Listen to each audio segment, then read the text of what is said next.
Hello everyone, today is a very special day. Today is my first trip to the July Barnes & Noble 50% off Criterion sale. It is once again that time of the year. It is the time of the year I think many of us collectors and film fans and movie enthusiasts look forward to get a bunch of Criterions and stuff. I'm once again back at my local Barnes & Noble store. So once again, I will take you inside and show you what they have. I'm very excited because I haven't been here since November, since the last sale. So let's take a look.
So I am back out of Barnes & Noble.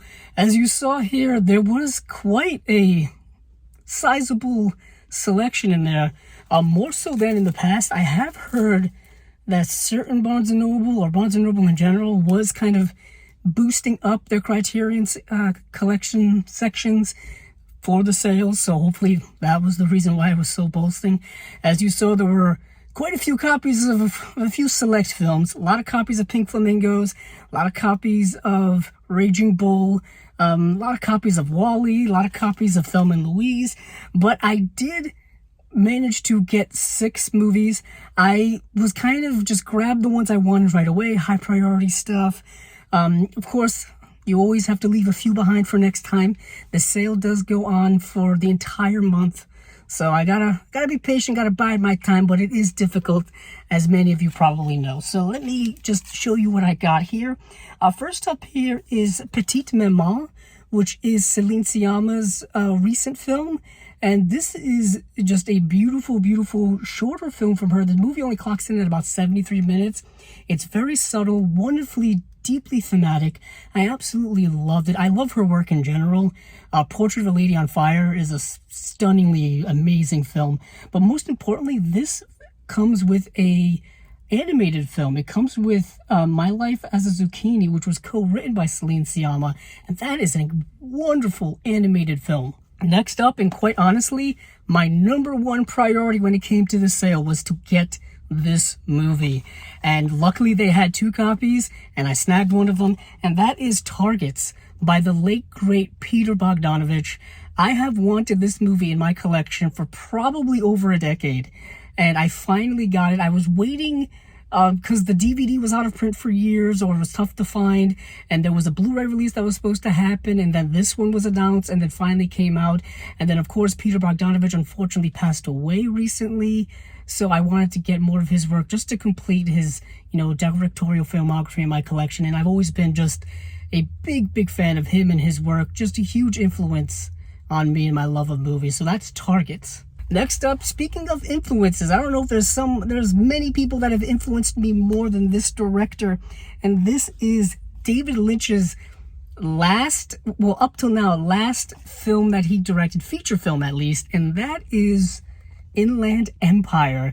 Yet again, another one that I've had in my collection on DVD for many years. It's only been available on DVD, at least here in the US, and then finally we got a Blu-ray release, and this is of just one of his craziest, bonkers, surrealist, art house, avant-garde films. Absolutely incredible work.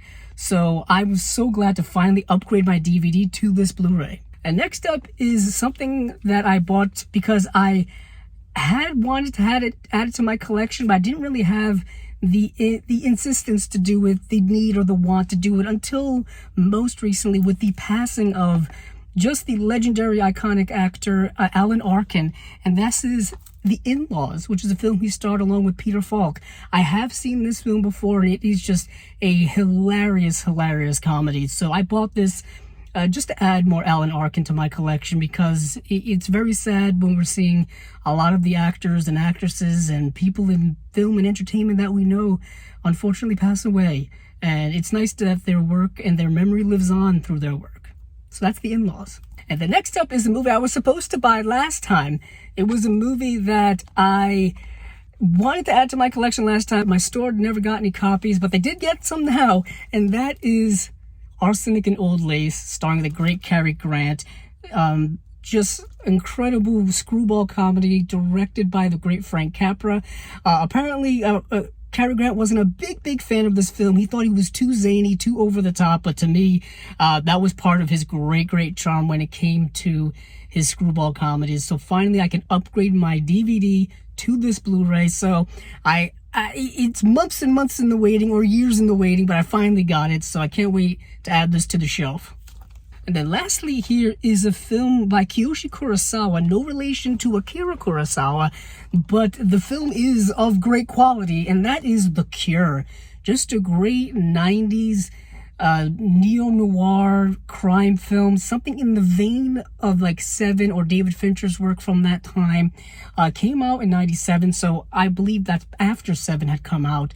So this is a really fantastic film. I highly recommend this film for anyone. If you're into that kind of dark, gritty crime drama that's more thematic than it is plot-wise or stuff like that, dealing with a lot of interesting plot things. So that is it for the first round of the July sale. The July sale is always the one where I think me and many other people go very hard when it comes to buying movies and getting all that, because there's just a big gap of time between November and the end of last year to the following year. So we're playing a bit catch up. At least I am. So hopefully you like these picks. Hopefully you like some of the footage I got inside. And please subscribe to the podcast, subscribe to this channel. And if there's anything you want to see in any more depth, please let me know. So until next time.